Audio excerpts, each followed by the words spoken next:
Now, you would think they would wake up after the biggest midterm win in 70 years.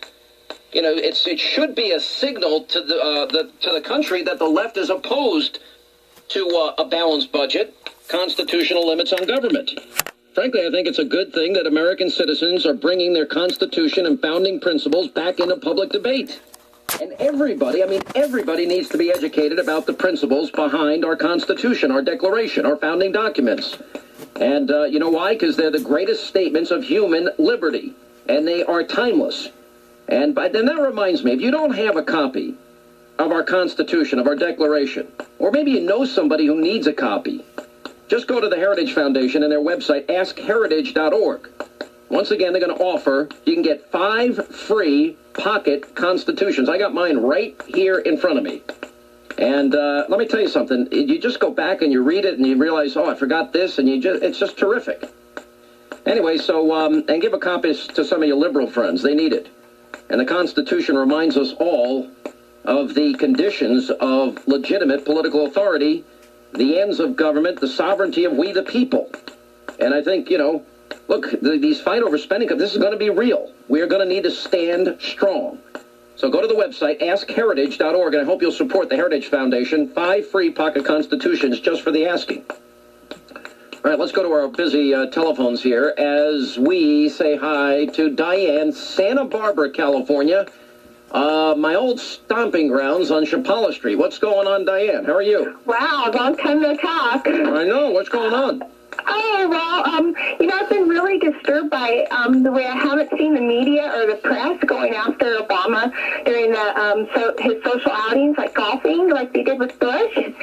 And especially now with the war, you know, you think the pressure would be on, like, you know, not letting him have a free moment like we did with Bush. It's just crazy. Yeah. Disturbing. Well, I got to tell you, he seems disengaged to me. I also think that deep down inside, he's very conflicted. I think he's very torn up. I think he's gotten beaten up badly as he's been exposed as being radical. So he's being pressured to do things that he doesn't want to do, i.e. Libya. He can't take a position on anything. He doesn't have political courage. He's not a bold leader. I mean, you know, all this talk about transforming America. The only thing he's transforming America into is a socialist utopia. He gives us lip service in terms of balancing budgets and reform on entitlements and all of this. But it's these words are meaningless now, as evidenced by the fact that when he gives a speech like he did the other night, it used to be 40, 50 million people would tune into an Obama speech. He's lost half his audience. Well, do you think that that the media not approach him when he's out golfing and whatever, do you think that's their choice, or do you think there's some kind of, or that he's actually, you know, kind of have them so wrapped around his finger and that he can actually just say, hey, you know, this is just, you know, don't approach me kind of thing? We're living in an era where we have a major information crisis. And it's funny, I told you about the guerrilla warfare that is now being waged by the left against Fox News and talk radio and people like me. I mean, they now are out there on the left saying this is guerrilla warfare. I mean, they want to take us out. They want to take us down. They don't want Fox to exist.